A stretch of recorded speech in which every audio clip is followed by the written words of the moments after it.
your guide to the truth. TheNewAmericanMedia.com.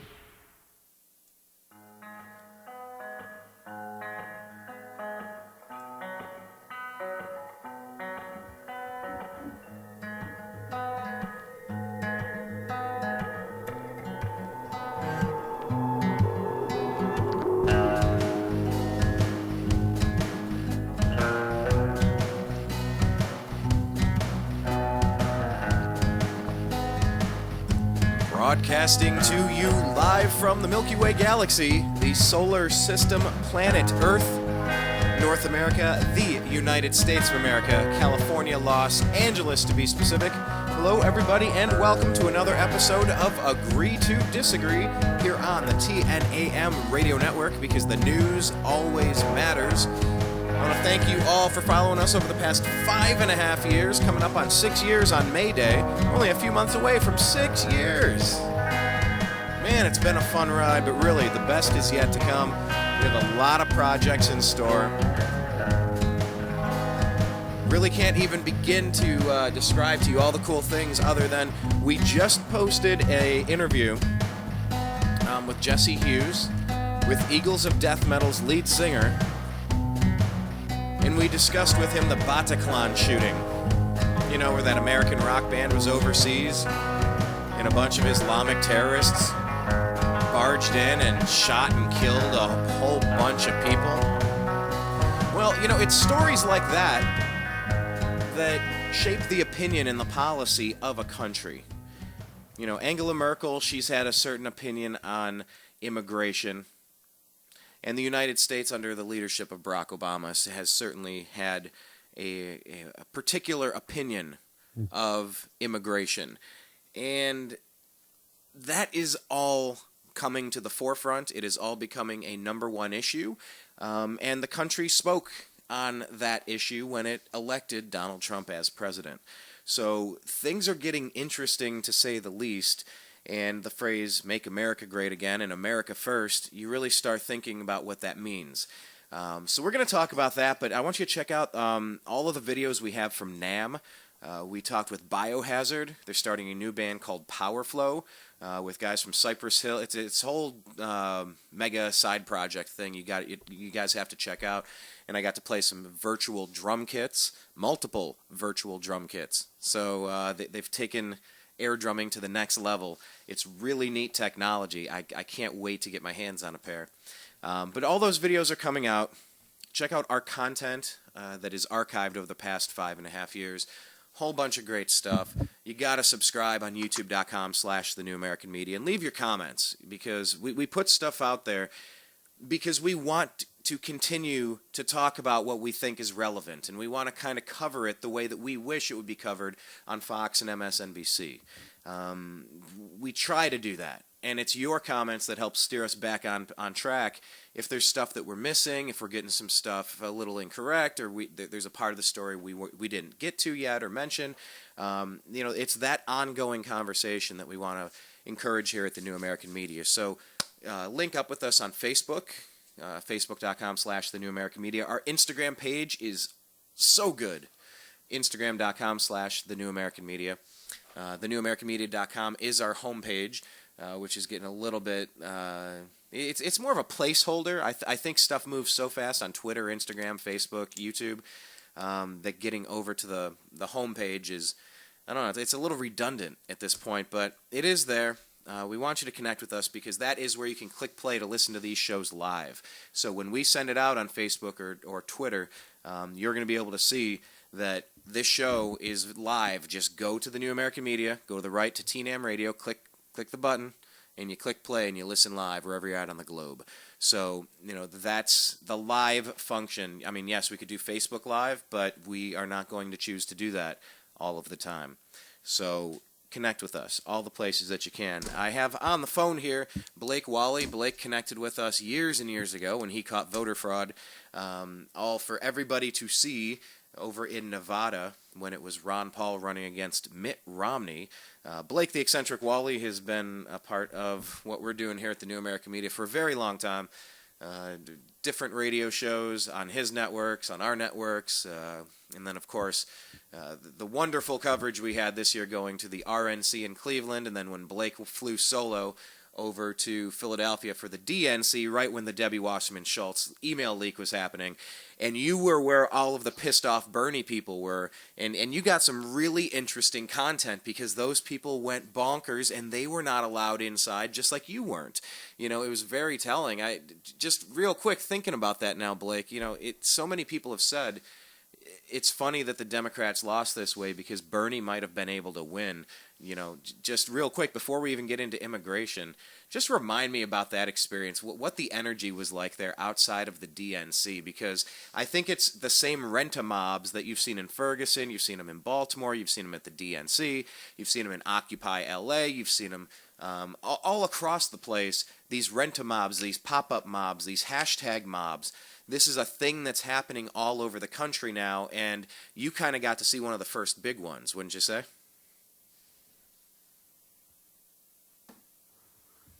Kind of, but I mean, it wasn't organized like that. It wasn't like some big Soros-funded operation. It was just a lot of, you know, disenfranchised, you know, Bernie fans, more so than I saw, you know, radical groups of, you know, crazies. I mean, there was a lot of that. There's a lot more of that at the RNC, the DNC by far. That was a good point. Yeah, we were both at. Yeah, because I guess you're right in that regard. But you know, I wasn't there to see it. But yes, at the RNC, because it was a symbol of, you know, the elephant, because it was a symbol of the Republican Party, it was the magnet to draw the anti-Trumpers, you know, all across the board. So yeah, it was a bit more of a loose amalgamation of things. But you know, talk about Trump and the things that he ran on his platform. You know, the top 5, top 10 things that he ran on. Talk a little bit, before we even get into immigration, Blake, about what you've seen from Trump in the first few days of his presidency. What are you taking away from this, having had a chance to let a little bit of it soak in? He's, you know, doing what he was saying he was going to do. He's taking care of business, actually getting things done. I don't have a list of all the stuff that he's accomplished. I wasn't ready to do that, but he's already, you know, attacked Obamacare. Of course, we're going to talk about immigration because he's made that promise. He wants to get the wall built. I mean, he's got a lot of plans, and he's doing something about it. Very interesting, and you know, the immigrant. And like the liberal media likes it. Oh, he's doing his job. Well, we're not used to seeing that, Blake. Are we having a delay? Oh, are we having? Hang on a second. I know. Hang on. Washington gridlock. Here, we're gonna call you right back. Here, we're gonna reconnect. You gotta love technology. It was good for a minute there. But we'll bring Blake Dix. Oh, he's on Twitter at eccentric99. At eccentric99. Follow him on Twitter.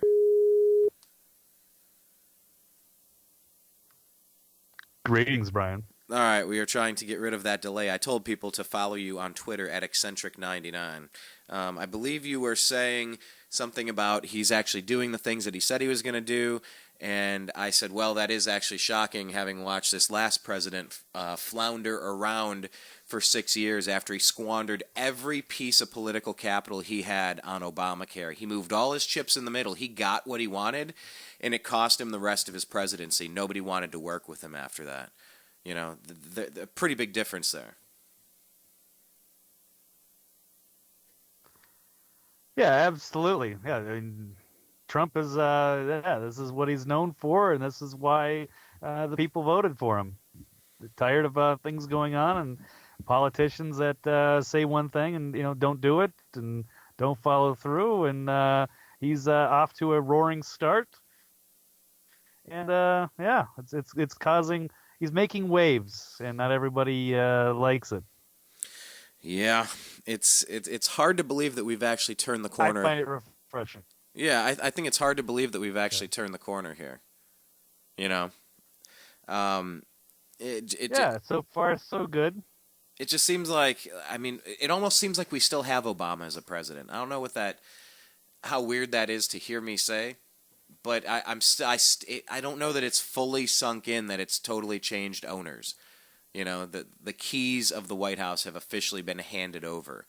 But I guess let's talk about immigration. It's been like the biggest story that we've had over the past couple of days here. President Donald Trump has made some moves regarding immigration, and there's a lot of misinformation, there's a lot of disinformation, there's a lot of partial information, and there's maybe some residual information in the fact that at one point Donald Trump called for a ban. What was his exact verbiage? Donald J. Trump, a ban on... How did he phrase that? I don't have it in front of me, Blake. Ban on refugees from countries we're at war with, or something of that regard. I don't know the exact quote either. Yeah, that's where he's at now. But I think he mentioned some sort of Muslim ban back in the day, and then he walked it back. And I think some of the stuff he said, it's following him now, even though he's not saying it now. So why don't you do me a favor, Blake? Walk me through what we know about what actions Donald Trump has taken on immigration in the past week. Well, he signed an executive order saying that 7 countries... we weren't going to be taking any of their people, whether it was for refugees or for immigration. So, yeah, but then the liberal media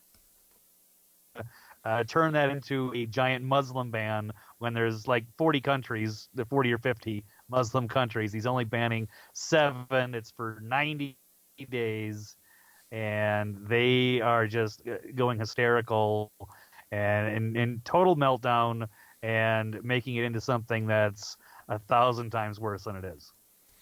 Yeah, well, that's all they know how to do, and I don't know if they've realized. I heard something come up today that maybe NBC and MSNBC are going to, they got Megyn Kelly, they got Greta Van Susteren, and that they're going to try to compete with Fox as a conservative channel. That they're going to switch kind of angles with what they're going to do. Have you heard anything like that? Do you see anything like that coming? Because I think a lot of companies, media companies, don't really understand that the people have completely tuned them out and they're laughing at them as a joke.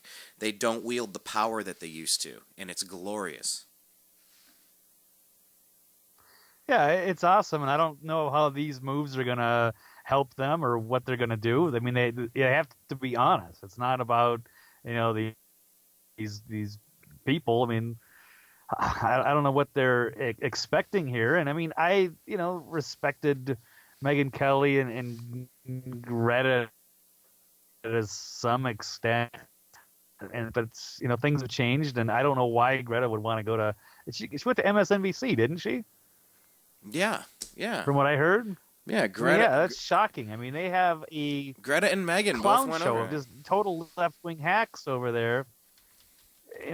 She's somewhat respectable, so I don't really know what she's. But I always thought she was kind of milquetoast. I didn't think she was all that. I don't see how that's going to be the big star power they want, but it does add some credibility to their. They have none. They're on the floor. I mean, they're a joke. They used to be, good. During the Bush years, they had some, they had a good run at some point, and they had some good talent and some interesting stuff. But no, they were just awful during the Obama administration, and they're going to need a lot more than, kind of a retread. No offense with Greta to combat Trump.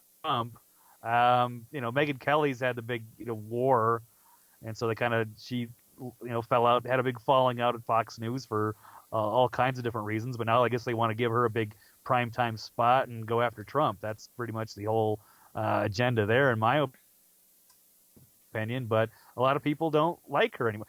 You're going, see, the left hated her for all these years, and I guess is now going to try to reluctantly get on her side because she's going to go after Trump. It's just as strange, and they're paying her a ton of money. I don't really understand the moves there, but I don't know. They don't know what's going on. And the mainstream media is, as you said, floundering around and doesn't know what to do, and is making some, strange, desperate moves. Not even desperate yet. I don't know where they're going with this, and I don't see any of this working. Trump's a pretty powerful force, and it's going to take a lot to get it. They're all just lying and making stuff up now. I mean, they can't even be honest. It's really pathetic. I have actually kind of enjoyed Tucker Carlson taking over, and kind of bouncing over into the prime time over there. I don't know if you've had a chance to catch his show, but it's interesting. I like his interviews. Yeah. I think he's pretty fair. He does what he does, but he's got a pretty good delivery. Dude, he's already beating. Right, he's already beating Megyn Kelly in the ratings. He's absolutely crushing people on a daily basis in his interviews, and he's addressing people that are strong political opposition. Some of them are goofballs, but some of them are legit, and he's absolutely crushing the left right now. He used to be kind of a wimpy joke, and now he's absolutely killing it. It's awesome. Well, sometimes I was having this conversation. I did a sports show about the Cleveland Cavaliers having some struggles at this point in the season, and of course last year it's when we got rid of our head coach and made the switch, so it's not something we're unfamiliar with. But I was talking with a former NBA scout about how many basketball players blossom after 4 or 5 years. And we said, when you get to 5 years, you are who you are. There are very few players that emerge into superstardom that late in the game.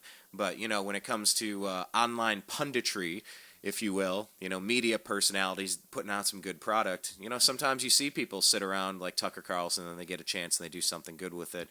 But I wanted to ask you, Blake, some of the lies about the immigration story. We're talking about honesty in the media. What are some of the worst lies you've heard said or stuff that you've seen printed about these actions regarding immigration? What's some of the worst stuff you've seen, just the factually completely incorrect? What are some of the lies that people are saying? Well, the big one is that he's saying that he's calling for a Muslim ban. It's totally dishonest. I mean, even on the front of the ACLU, their pinned tweet was talking about, still had it up last night, that he's calling for a Muslim ban. It's just simply not true. And then they get all these, these progressive, they're regressives now, and they're just using these people as useful idiots. Now they're in the airports freaking out, having an outrage over what? I don't get it. Because they actually believe that Donald Trump has some kind of racist policy when he's only singled out 7 of these countries that are have terrorism issues or that we're at war with. And the other thing is that these are countries that the Obama administration singled out. And of course, there's also the idea that Obama banned Iraqi refugees for 6 months back in 2011, and there wasn't a big fuss.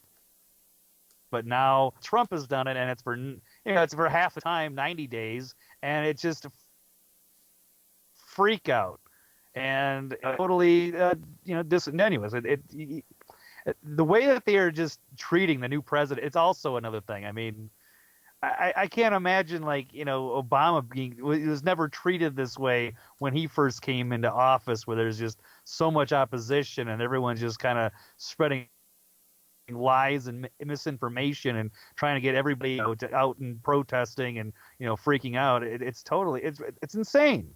We've entered crazy land. We've kind of been there for a while, but I guess they started getting really cocky and lazy. Like, they had it on such a lockdown for so much of Obama's term. It was pretty much everything that they wanted. They got very comfortable and complacent, thinking that this is the way things were going to be. Well, it was a weird way that things were under Barack Obama. There were policies, there were decisions, there was enforcement mechanisms, either hyper policed or underused. It was a very interesting use of the bully pulpit to stir up riots, to stir up animosity and people out on the streets and protests and the National Guard. We saw it over and over again. You know, to not realize that there's a multi-layer game of chess being played right now. You have international interests that want to do things to America that are not necessarily playing on our team. People that you shouldn't trust. There are people inside of this country that are trying to take it over. There are, I mean, a multi-level game of chess is being played. So right now, the entire game has shifted, and people that used to think that they were winning are kind of freaking out. You know, you pointed out several instances of why, you know, Obama did this in 2011. He was the one. He did this before with his administration, pointing out 7 countries, you know, that are some of the most dangerous on the planet, and that this isn't a ban on Muslims, that it's a ban on people coming and going from war-torn regions, because we know damn well that from their own writings, they're trying to infiltrate through our southern border or to get here by any means necessary and then just spring up as a sleeper cell, at the very least. So for someone to say, yeah, we need to put a bouncer at the door, we need to actually check IDs when you're walking in, take your cover charge, and kick out the riffraff. You know, that's what a bouncer does. A country needs a bouncer. And to say that having a bouncer is a bad thing, I'm sorry. Only the bad people don't want someone keeping an order at the border. It's ridiculous to me that any of this gets played for anything more than it is, and it's common sense. You know, I really can't engage the people that want to take this goofy directions and start labeling and hurling all these slurs, slanders. The only good thing about it, though, Blake, I really feel like people are laughing at them now. I think people were scared quiet for a very long time, and they're being openly mocked and ridiculed for being the racists and the race baiters that they are. That's how I see it. Do you think I'm close, or do you think I'm kind of far off on this one? I don't know. I see, you know, things are still very divided. I'm for the exodus on the left from people that are going to go, you know what, we can't associate with this anymore, with the liberal media and the Democratic Party. But, you know, there's been a rift with, you know, the Bernie Sanders, but Bernie Sanders is going to be on board with the DNC and against Trump. So, you know, as long as that's in place, then these people are just going to be used as, you know, zombies and cultists and useful idiots. And, you know, I hope they wake up and we can, you know, figure something out, or, you know, come together and not be so divided. And we got to point out this hypocrisy. We just have to be, you know, honest with the media. But I mean, they're just like, they're weaponized against us, and they're trying to, you know, turn half the population, is convincing these people that, you know, the other half of the country is racist and that they're the moral high ground. And it's dangerous. It really is. It's it's the most reckless crap that you could imagine. It really is playing Russian roulette with yourself. It's I understand doing what you can to try to win the game and try to get some power politically. I understand that. I understand that it's a dirty game. I understand, you know, they talk about the sausage getting made over in Washington between the lobbyists and the corporations and the politicians, and the way that things happen in an orchestrated fashion. I understand, but this really is Russian roulette that they're playing with themselves and with us. You know, and I didn't ask to be a part of that game. If they want to do it to themselves, hey, go do it to yourself. I wish you wouldn't. I could talk to you till I'm blue in the face, but it's ultimately your decision if you're going to play the game or not. But I don't want to be a part of it. And I don't think anybody has the right to tell me that I need to be a part of it.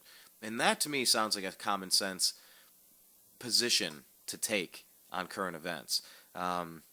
You know, it is really dangerous, and we've been to enough places to see enough of this. Bundy Ranch, Cleveland, Philadelphia. I mean, we've bounced around and seen some of the Occupy LA, some of the mega protests, and it really is. It's just disingenuous. It's dangerous. To mislabel it, to mischaracterize it. But like I said, I do think Trump brought some of this on himself, because what you don't like about him, because he's not a politician, he says what he thinks, Well, he has said stuff about Muslims and Muslim bans in the past. So when this comes out now, all they're remembering is when he said it before. They go, I don't care what it says on paper or what he's telling people it is. That's essentially what he's doing. And so he kind of put himself in this situation partly. I think it's something that I really hope as the presidency moves on, he can become a little bit more savvy and a little bit more, I don't know if reserved is the right word, but cautious about moving too far, too quick. Right. You'll have a lot of people around him to make sure they get the message out in a little bit more controlled and careful fashion, for sure. Hey, let me ask real quick as we wrap Not this. him on the campaign trail speaking from the cuff. Right. Sure. Right. Well, I was going to say, because on the campaign trail, things changed when Steve Bannon came in. What do you make of the people who have concerns about Steve Bannon? What's your take on him? I think they got to give him a chance. I mean, maybe I can understand maybe from their perspective why they don't like him. I don't know. Maybe he's a little bit mysterious. They don't like him because he's, from Breitbart or what have you. But I think most of their criticism is unfair. I don't think it's on target. Just because he's critical of some of these old legacy media outlets doesn't make him a bad guy. So I just, I'll be happy to, criticize or join him or think about it if they actually have something legitimate to say. And I haven't seen it. I haven't seen any real strong criticism of Steve Bannon. Like, what has he actually done that is something that we need to call him out on? Right. It's not just some partisan hackery BS. Well, let's do this. I want to do more of these shows. I want to do more focused segments. Obviously, the intro was ridiculously long. Thanks for sticking through it. But I do want to split these up. Did you have any other final thoughts that you wanted to get to on immigration before we bounce over to maybe the Attorney General story that's breaking today? I guess the other thing is that a lot of these countries, first of all, we shouldn't be in this refugee crisis. Was the Obama's fault in a lot of ways, not just specifically, but the administration's fault. They should be having a refugee crisis because we never should have been in Syria in the first place. It's their policies and Hillary who, funded and armed these radical jihadists to go fight proxy wars and to take, over Assad and take over Syria, which has, caused this massive civil war and, has led to these people needing to find a place to find refuge. And the countries around them, the Muslim countries, aren't taking them in. And it's all been, Germany or France or, England, the U.S. We've got, it's like our problem somehow. I mean, it doesn't make any sense. I mean, imagine if Irish Catholics were, we went into war and then Saudi Arabia was taking Irish Catholics in because, the U.S. wasn't or England wasn't. Like, it doesn't, none of it, it shouldn't be our problem. We caused the problem, and then it's such a stupid mess. And then yes, we need to get Trump's got to get the policies in place. This is one of his promises. People don't like the idea that we're just bringing in all these people. He wants to thoroughly vet them. So I don't know what they're going to do. They're going to check out their fix their policies, get everybody on the same page. Then they can start letting these people in, hopefully getting out of these stupid wars so we won't have these problems and causing all this mayhem in the Middle East in the first place. So, and Trump has also given the Pentagon 30 days to develop a strategy to defeat ISIS in Iraq and Syria. And hopefully we can just, shut this down, put it to bed, and then, we won't have all these blowback and all these problems coming later. So, yeah, what a disaster. So Trump's got to clean up, but now he's the bad guy because he wants to ban people from 7 countries for 3 months. And only 100 or so people in the country really got inconvenienced. It was 300 people total that either weren't allowed on their flights into the U.S. or got stuck here in the U.S. And you've got, protesters and every major airport in the country, throwing a fit over Trump being a racist. It's like, really? So we got a lot of problems to solve here, and the media is not exactly helping us. Now, wasn't there something though where with everybody that was in the air and the way that this was communicated, there was something. Yeah, some people probably did get screwed because of some short-sighted stuff. They just made a quick ban and didn't take into account, all of the unique situations. And some of these people, were already cleared to come in and maybe and should. Yeah, I mean, there's definitely did cause some problems. I'm not going to say that this was the perfect plan and executed as perfectly as possible, but it's really not it's not, it doesn't deserve all the outrage that it's gotten, and just using to divide people against Trump. I have I know a guy, and it's people that again, and none of these people that are protesting could care less about these people. If they saw them somewhere, they wouldn't be like, oh, what's your name? Where are you from? Help. They could care less, and then they act like they're the greatest humanitarians, and it's all just to pretend like they have the moral high ground. They're right. The Republicans are all racist, and got to bring the Democrats back in because they're, I guess, the adults in the room. I mean, it's completely pathetic, and I'm glad Trump is in there and taking care of some business. I'm not going to be a cultist for him, but respect the moves that he's making. I think he's doing the things. He's got to clean up the giant mess that was left for him, and that's the way he does it. And so I like what I've seen so far. It's been less than 2 weeks, and so I gotta respect the developments. Otherwise, it's nitpicking over partisan stuff. Well, I have this friend, and he posted this. I just want to share this because there are legitimate reasons and repercussions, and this stuff is for real. So he posted this. He spent some time living in Iran. He said, for 38 years, the Iranian regime has painted the U.S. flag on the entrance of every ministry, university, high school, government organization, and the public latrines so people can walk over it as they enter these buildings. Since 1979, at every Friday prayer meeting, the sermons start and end with, "Death to America." It is a surprise that the good people of this country have not asked for blood thus far. The Iranians in diaspora are suddenly up in arms that the U.S. is violating international laws. Don't be surprised that America has decided to enforce the ban on Iranians and decides to conduct surgical attacks against this regime. There are a lot of people who look at what Fidel Castro did down in Cuba, who look at what the Iranians have been doing for a very long time, who look at various regimes across the planet, and you see where Barack Obama has been helping in Northern Africa, in places like Iran, in places like Cuba, and you start to realize it is kind of important what team you're playing on and what game you're playing. But really, the global game of risk has been shaken up, that is for sure. The same people Barack Obama was playing with, if he had got the chance to hand it back to Hillary Clinton, it would have been the same thing, different channel. But that didn't happen, so it is really resetting a lot of things geopolitically, and it's going to be a fascinating 4 to 8 years coming up. So it is something to keep an eye on, this geopolitical angle. I'm very curious to see how these international incidents are going to be carried out.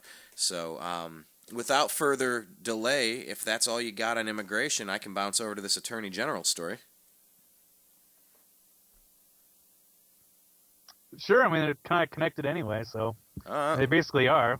Well, then let's do this. this. Not much to cover on it. You just tie it all in. We're going to talk about tie it in. Then Shia LaBeouf. Let his name, and then let's tie it back in. I'll keep really it as one thing. then I'll keep it as one story. Put a note on each one. All right. Then Shia LaBeouf. So freaking of course, out. Shia LaBeouf. LaBeouf, yeah, how you would pronounce it, right? He got arrested in New York. He had this big display, going, attacking Donald Trump, yelling, and this is what's the irony here. He's he's complaining about Trump. He's basically this project of he will not divide us. That's all he says, and then it's like he's screaming that in people's faces, and you get in trouble for assault. It's like the irony is like he's like acting. He's the one dividing us by getting so aggressive about it and not even making any sense. It was just completely stupid. I don't know what's wrong. I don't know where some of these people get off being activists. Just be an actor, be a comedian, entertain us. Do your homework before you go out and make a giant ass of yourself with this project. So I mean that's what he did, and I don't know what's gonna happen with it. I think that thing is still there. You just got a bunch of angry regressives, screaming, "He will not divide us," as they are dividing themselves from the rest of us. It's crazy. Yeah, you could say that. I live out here in Los Angeles, and I've run into plenty of people that have very different political views. You know what? And I don't understand where they're coming from. But I talk, I listen. I have my opinions, and my opinions don't necessarily have to change, and they don't necessarily have to stay the same. But I'm trying to have conversations with people about it. And if you try to do it online, man, oh man, part of the reason why I started the New American Media was so that I could have a good conversation over there, in a different place. And recently, I've twice, actually a couple of times, maybe 5 times in the past year, I've tried to have a political conversation on my page, and man, does it get nasty fast. That's the trick, is trying to say what you need to say while, not taking it to the point where the other side isn't hearing what you're saying. I think the level of discord has definitely changed in the internet age. People are very quick to run their mouths, and it's like, well, I mean, would you really jump to that level of conversation if someone was standing in front of you? Like, do we really have to go that far, that fast? I don't know. But I think things have changed. I think the way that people talk to other people has changed. I don't know if it's completely a bad thing. I think there could be some good that comes of it, but I think the one thing that I've learned over this, Blake, is it's so important to just wait a second and try to learn a little bit about the story before you run your mouth about it. Just try a little bit to slow down and ask a few more questions and listen to a few more dissenting opinions and figure out, am I more likely to believe this story or that story? I think people jump to conclusions real fast, and it's so dangerous to do that. But we're guilty of it too. You see a headline, you share a headline. That's how the new American media is. It's lightning fast. So you have to kind of be discerning enough to not take yourself off the deep end and leave yourself vulnerable. If more people could do that, I think the entire industry would be better off in general. But hey, speaking of general, we have the Attorney General. Trump finally got to say his famous catchphrase. This is something that's kind of breaking today. What do you know about the Attorney General situation and Donald Trump? What can you give us the update on? Well, the Attorney General is supposed to be Jeff Sessions, but now the Democratic Senate is, doing everything. They're blocking him right now as basically for childish reasons because of the Supreme Court pick. I believe this is a retaliation because the Democrats wanted to put somebody, after the death of Scalia, they wanted to put somebody in before Obama was done. And so the Republicans had obstructed it, and so now I think it's now the Democrats' turn to cause problems. So the Attorney General has been a temporary from the Obama administration and has presented herself as an obstacle in face of this immigration ban, or this this ban on refugees and immigrants. So he said, "Yeah, you're fired. I'm putting somebody else in."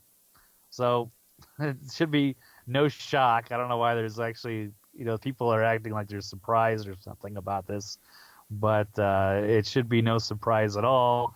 I think it's pretty hilarious, and yeah, we'll see.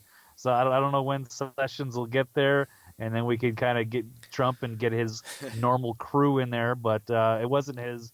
Yeah, it was just somebody who was a temporary from the Obama administration. So no Okay. big shocker. All right, fine, but this Yahoo that they were trying to put in, this Dana Bonte, how do you say it? Bente? Yeah, your guess is as good as mine. I don't know. I can only Yeah. see it written. I haven't heard it on TV yet. Yeah, well, I mean, what's going to happen to this guy? He's not going to take over for Jeff Sessions. Like, he's going to be here for a day. He's going to be here for 4 hours. No, I heard that they're gonna meet on it real soon to kind of figure it out. But yeah, look, I get it. You guys are not happy that that this president doesn't have a last name of Clinton. We understand that. But he needs his tools. He's the chief mechanic for 4 years now. So give him his tools. That's kind of what this is coming down to now. It's gonna be very interesting. This guy does get things done. I don't recall an administration jumping to action. I mean, I've lived through several of these reboots now with a new regime taking over. This first week and a half, what are we on now? 2 weeks, whatever it is. Man, 10 days. Day yeah. 10, yeah, it's the 20th, right? You got inauguration day, yeah. I mean, this is 30th now. This is a very interesting. It's maybe unprecedented. Sorry, I'm trying to make a word. Unprecedented. Right? Unprecedented. Oh, I like it. Yeah, maybe that'll be our headline. Here, let me write that down. Unprecedented. Yeah, but anyway, it is interesting to see. But come on, like he needs an attorney general. Let's get all the pieces in place. They did this with General Mad Dog Mattis. Just come on. Let's go. Come on, we got stuff to do. They don't want to do that stuff, so I get why they're stalling. But enough is enough. Hopefully that'll. Oh, they're terrified. Yeah. Well, they should be.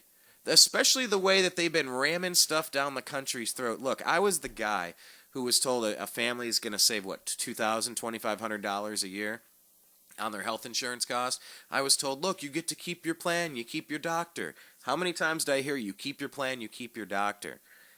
Everything that I was told was a lie. Everything went up. The premiums went up. The deductibles went up. The actual coverage went down. I lost my plan. I lost my doctor. This is what they had to hurry up and jam down our throats. It was a piece of garbage. It wasn't even something good that they had to hurry on. They were hurrying so much they didn't care what they passed. They didn't even know it was in it. Pelosi said, I can't wait to pass it to find out what's in it. Oh my God. This is the opposition party. The reason why someone like Trump is in there now is because it's at least not going to be doing what Obama just did. It's very interesting. I saw it was one of these In Case You Missed It videos that we shared on the New American Media's Facebook page, and it was Ray Lewis talking with Colin Cowherd about the meeting that they had with Jim Brown and other people and Donald Trump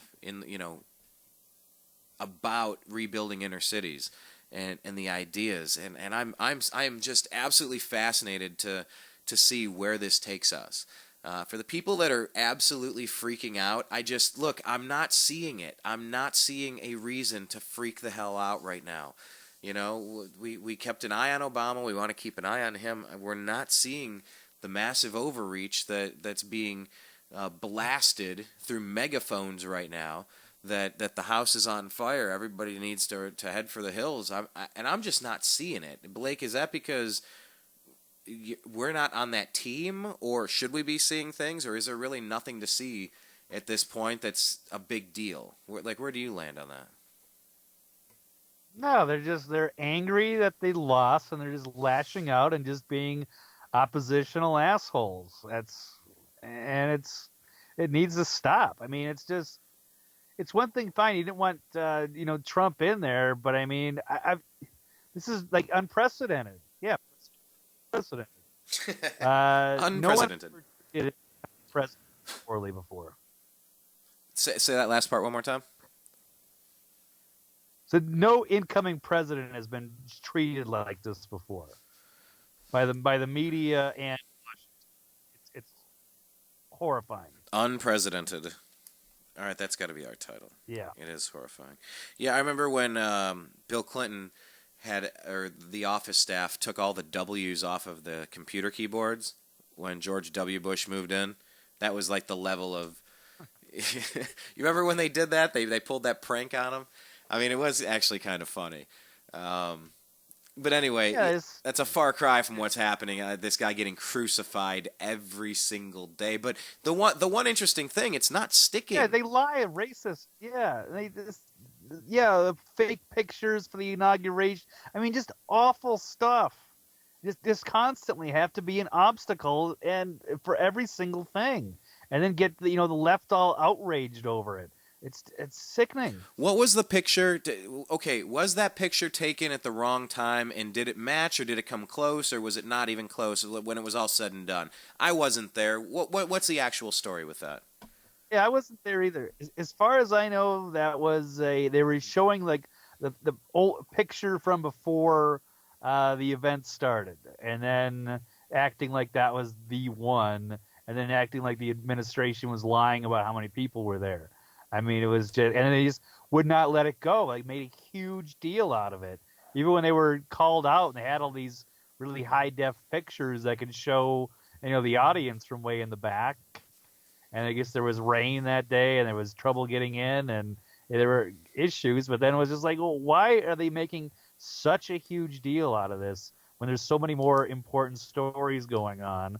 And it was just to like make this whole thing to like call our new president a liar, like on his first day, like his first afternoon. Like, this is antagonistic the media is going to be. This is what we're going to see. This is this is basically what's left of the establishment, freaking out and trying to just, do whatever it takes to sabotage Donald Trump and to be oppositional, whatever. And it's outrageous. They don't need to, especially when they're on it and distorting truths and using their base to go and start protests or to cause other issues anywhere and be misinformed. It's terrible. Right. Well, the one good thing about it, Blake, is that I really think it's backfiring on them. I think that with every overreach, with everything that they do to really, I mean, they're stretching, they're reaching, they are really diluting something, and through the telephone game, trying to turn a non-issue into a mountain, out of the molehill. Look, I think they lose credibility every time they pull a stunt, and I think more so than ever, bring it, do it, because every time you're running your mouth. And it's something that can't be verified. It's something that can't, that just doesn't match with reality. But then what happens, Blake, is like we all saw the stories and the pictures of the inauguration. And then you go, okay, well, what was the final answer? Wait, it was this, it was that, and then it's like, well, I don't know. I guess it could have been either. I kind of stopped following it as they started arguing about it. But people are definitely on edge with this president. That much is for sure.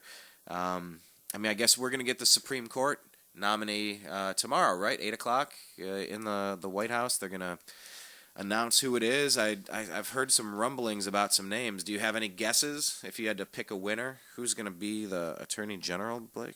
The Supreme Court Justice. I haven't studied it, but I'm pretty sure there's a red link on Drudge right now, which I'm going to fire. Yes, you're going to take up. Let's see. Yes, I can tell I can tell you're looking online because your computer connection is changing. Tomorrow says Hardiman ? Very weird. question mark somebody harmed him, and I Blake, we're losing you. don't know Hey, I have not looked at any of the Blake, nominees, Blake, so we I'm are. not going to even go that road yet. All right, I'm shutting down Windows. Yes, we are losing you. Are you there? Yes, I can It's still. fading. All right, I can still hear you, but I Okay, I think. think it got better there. Oh, you're back. Yeah, I dude. shut down all my other windows. I think when we do this in the future, you're gonna have to pull up those stories and like take screenshots and just leave them there and get off the internet because it's been a little dicey at times. But hey, you know what? This is what we're navigating with the New American Media. You roll with what you have when you have it. You know, sometimes Well, I'm it's off Skype. the grid, Brian. I don't think that counts. If I was in a office with some rare and some high-tech stuff, then probably wouldn't have this problem. I mean, there's going to be obviously issues at some point, but I think under the circumstances, this is a special case, perhaps. Well, I But wasn't. it's worked so well, so Yeah, so far so good. Yeah, that's good. It's good. there's a lot of people talking about heading for the hills and getting off the grid while they still can. So consider that as I'm an running option. I'm running the modem on a generator, Brian. It's not even on a. He has a hamster attached to a wheel. He has a hamster, and then it's tied into the generator. He's like conducting current, generating some torque that can be saved in your battery through your converter. Right. It's like something out of the Flintstones. Pretty much. All right. Well, hey, let's do this. Just for a final story here, and then we'll have to come back and do some more of these. It's been too long since we've done shows. We're trying to do a video a day, and we've both fallen so far behind, but it's all right. We can get caught up. No big deal. But let's Caught up with media projects. I don't know if I can do video as much as I thought I could, being that I am off the grid and have really bad upload speeds, and I'm sharing the connection with two other people. So I'm gonna have to figure something out. I might try to fire up another podcast or something, so I'm able to put some media out that isn't too demanding of data until they come up with new technology. Hey, then how about this? Why don't you do that and then give me 60 seconds? Do 60-second videos. Give me something very, very concise. Hit me with the story. Tell me a few things I need to know and go. How long would a 1-minute video take to upload? Is that doable?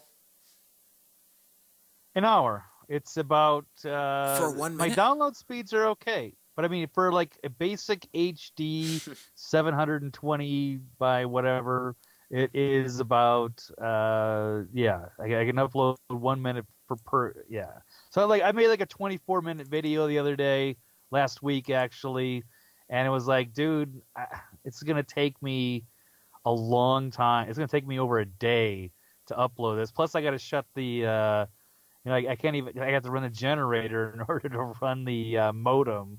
So I mean, I have a limited window, and I'm sharing it with two other people. Like, how am I going to upload this? Just forget about it. I need to focus on podcasts or something else because this is just going to drive me crazy. Yeah, because it's like, oh, okay, I just did a little 4-minute action, jam-packed information, little video, and then it takes me 4.5 hours to upload. And it's like, oh my God, it's just like I lose my momentum, I lose my mind, and I've got to find a way to make my life easier. Yeah, well, we're working on that. We're trying a few things over here. We've expanded. Well, we'll talk a little bit more off air, but this year you're going to see a lot of changes. Things are starting to happen. So yeah, it is tricky. We went to that convention, and it's like you get all this good content, and then it's like, wow, this is going to take a little while to edit and work together. I showed you the second to last final draft of the Eagles of Death Metal interview, and it takes a long time to put it together and do it right. And it's. Well, see, that's something I'd like to do. I have fun doing it, but then it would take me, all day to upload. So that was the part that would drive me crazy. Right. But if I could help you out, I would. Yeah, that's a different story.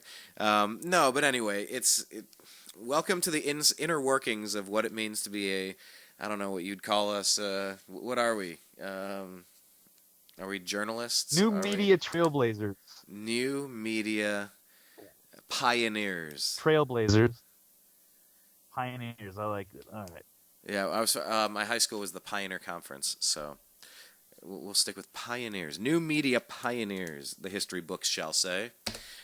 Anyway, but speaking of the history books, one team is going to be a Super Bowl champion and the other is going to take a loss. I want to get your thoughts on the upcoming big game between the Atlanta Falcons and the New England Patriots. Well, this has probably been one of the least interesting Super Bowls and, deep playoffs for me the last round. Nothing really exciting. Was pretty much a grouping of the same old teams I'm used to seeing there. So it was, and I think that, I would think the Patriots should take this. I don't want to say easily, but it seems like it should be, theirs to lose. I haven't even seen the point spread yet. It just seemed like Atlanta had kind of a couple of breaks, playoff wise, matchup wise, when they played Seattle, and you knew that they're just a pure passing attack, and at the Seattle they didn't have Earl Thomas, free safety, center field, helping out. So I figured they were going to lose. They were going to, Atlanta would easily win that one. I was really looking forward to Atlanta playing at Dallas. That could have been an awesome game. And when Green Bay won, I was disappointed, not only because I hate Green Bay, but because I know their secondary is really banged up and that they were going to probably get destroyed. And that's exactly what happened. So, going into there, I'm sure with Belichick's genius and Brady's offense, they are going to find a way to shut down the elite Atlanta passing attack and take that game. And it's going to, and who knows? I don't even know if I'm going to watch this one or not. I respect the Patriots, but I was kind of looking forward to seeing Dallas. I thought that would have been interesting, even though I know a lot of people hate Dallas. I used to hate Dallas back in the 90s. It's a different team. I just think, it would have been a better matchup, or maybe the Dallas and the Chiefs, or some new teams in there. So I kind of got bored and lost my interest. But, Super Bowl is still a cool thing. I've been raving enough. Brian, you take over. What do you think? Well, I've been a Devontae Freeman fantasy football owner in the past, so I've watched this team for a while. Julio Jones, I'm approaching it. You got to understand, your Vikings have been pretty good a couple of times in the past 30 years.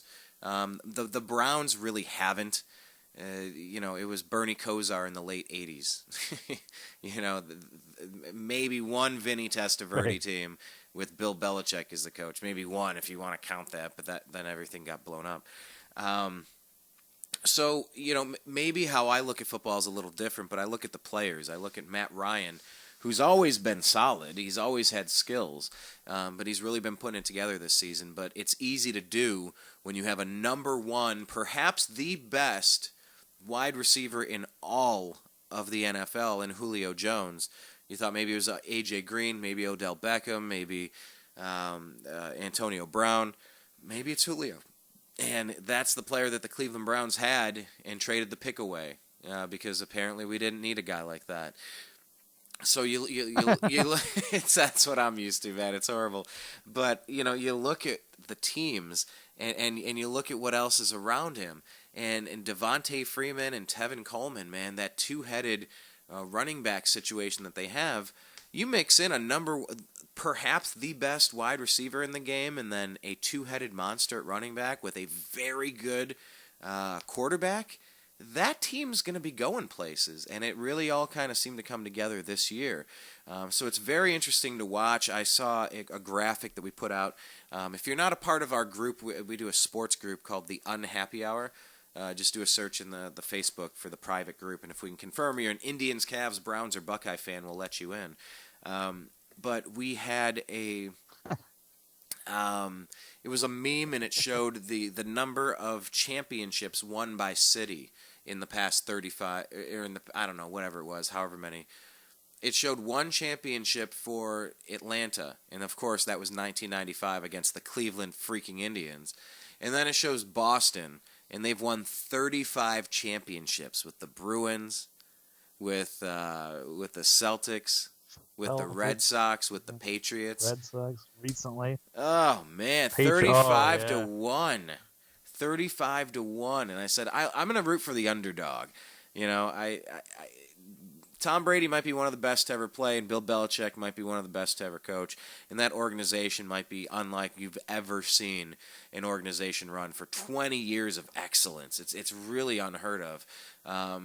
But they're easy to root against because of that. For all of those reasons, they're easy to root against. So, you know, having seen the Cleveland Cavaliers win a championship, you know, the first Cleveland championship of my lifetime, it was so good.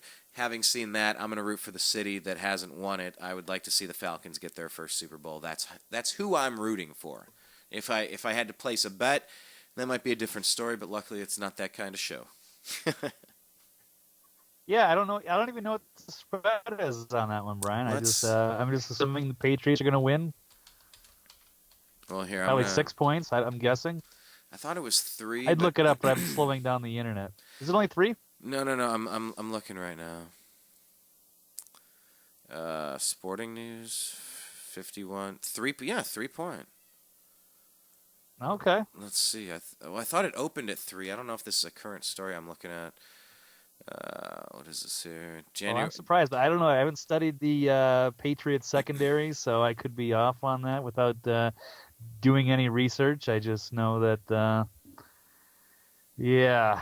that's going to be what they're going to do, and I expect the Patriots to put a superior game plan together. I'll be very surprised if Atlanta wins. It's a tough one because. The Patriots, I guess, are easy to root against because they've won so much, and there's some people that, absolutely hate Brady and Belichick.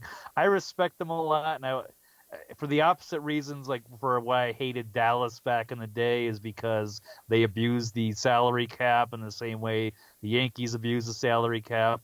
But now everybody has to play by the same things. Everybody plays by the same rules, so I appreciate, I admire New England and for what they are able to do, and it's still their game to lose. So I think they've pretty much beaten everybody except for the New York Giants for some reason. Yeah, the Giants keep getting them. They get them twice in the Super Bowl. Go figure.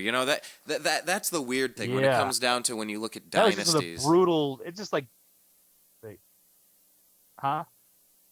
No, go ahead. Sorry. I don't know if you cut out there. I think we're on a delay. We found a delay somehow. That's confusing. All right, that's all right. Yeah, no, I know they lost to, oddly, Tom Coughlin. I guess just brutality on their defensive line and some good plays by Manning, and they were able to pull out a couple of victories. But no, I really think New England takes this, even without Gronkowski. Just it should be a good show as far as a lot of offense going on. Like I said, I haven't studied the Patriots defense and what they're going to do to contain Julio Jones and the Atlanta passing attack, but we shall see. Well, hey, real quick, let me ask you this: with the over/under being 59, do you think they're going to score more or less than the biggest over/under total in Super Bowl history? 59. Wow. I think, the rule of thumb is just to take the over, but it is a lot of points. And I don't know, they're playing in Houston, right? Indoors. Yeah. So, yeah, I think it's a lot of points. But, man, you always got to go for the over. I mean, even though it was like outdoors and some sloppy weather or something, maybe you want to switch that up. But, yeah, I mean, I don't see why not. These are both these are both offenses that score points. So,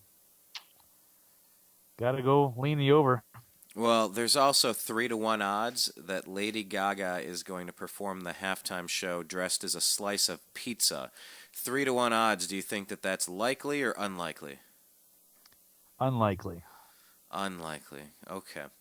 Highly unlikely. Unless it's like for one song, like part of I'm sure which goes out and does a medley, and I can't picture that. No Pizzagate. No Pizzagate costume. None at all Yeah, for it the brings Gogs. attention to that. So she's into that weird occultic stuff probably. So okay, we'll say no. Probably don't want to. Yeah. You know, I actually saw a story, really interesting piece here. By the way, the Falcons' preseason odds to get to the Super Bowl were 100-1. Go figure. But anyhow, that being said, I saw something that more people bet on the Cleveland Browns to win the Super Bowl than bet on the Atlanta Falcons, which I found to be amazing. Maybe it's because the odds were better or something, but I don't know. Maybe just because it's such a long shot. You guys are a bunch of suckers. Bunch of suckers. It sucks too because we were so good. We helped build this entire league, and then here we are now, just as a laughing stock. It's all right. Cavaliers, unless you Indians. Get the next. The only time there was ever a big event. I remember when the Rams won. Yeah, did they beat the Patriots? No, they didn't beat the Patriots. What am I talking about? But that's when they had Kurt Warner. And they had the miracle because that was they were pretty much not going anywhere. That's the only time that's happened. But I mean, I knew somebody that had a ticket for the St. Louis Rams that year. Because they bet on them every single year, and then it was something like that, like 100-1. I forget exactly how much it was. Yeah, man. Yeah, that's they needed the miracle man, Kurt Warner. Out of the Arena League, lighting it up after Trent Green went down. Right. Yeah, he crazy story. Bagging Greatest groceries. Show on turf. Bagging groceries to Super Bowl MVP. He was MVP that year, right? I believe so. I think so. I'd have to double check. Maybe it was Isaac Bruce or something for all I know, or Marshall Faulk. I don't know. Whatever the case may be. It could have been Marshall Faulk because he probably had 1,000 yards rushing, 1,000 yards receiving or something. Yeah, some crazy stuff. Okay. #1 draft pick fantasy football for 3 or 4 years in a row. Kurt Warner was the Super Bowl MVP. Okay. There we go. All time stand still so that I could just jump in with that mega tidbit. Sorry, I was really proud of myself for having looked that up.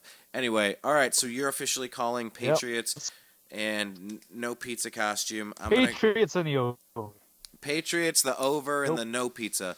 And then I'm going to go with the Falcons with the over and the pizza. For sure. The pizza party. No, I don't know.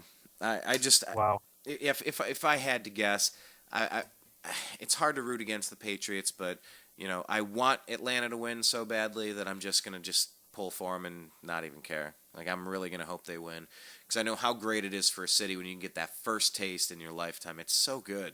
I want everyone to get, eventually get something like that. It's an amazing experience. I finally had one in 37 years of walking this planet with the Cavaliers. And thankfully I did because, man, it was getting old, getting close, and no cigar, finding ways to snatch defeat from the jaws of victory. It was really getting old. But, hey, like Donald Trump said, we're going to win so much, you're going to get tired of us winning all the time. Hopefully that's the case with the Cavaliers and the Indians. But, yeah, man, it's good to have you back on the show. I don't know if you're going to be podcasting or what's going to be going on next. But we got to knock this out. We got to do some more. And we've got to stay in touch on Twitter. You're at Eccentric99. Anywhere else people need to follow you these days? No, Twitter's the best spot until I figure something out, and we'll see. A lot of ideas are brewing, but that's the best place to find me for now. Yeah, and of course, the New American Media, when we post all of these Agree to Disagree shows and the videos that he puts up, check him out. There's been some really good stuff this past year.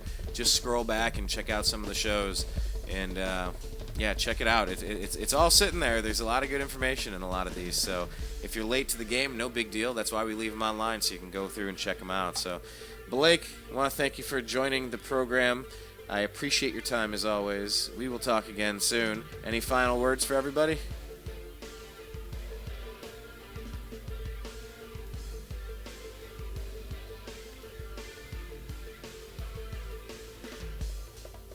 All right, Blake, do you have any final words for everybody? I think the delay is no longer a delay. I think the call has been terminated. You've been terminated. But it's all good.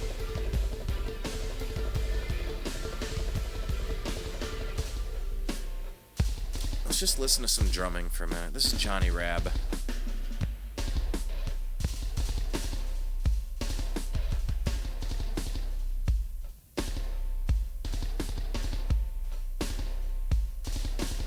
A song composed by Sean Flynn. Twist of Nothing.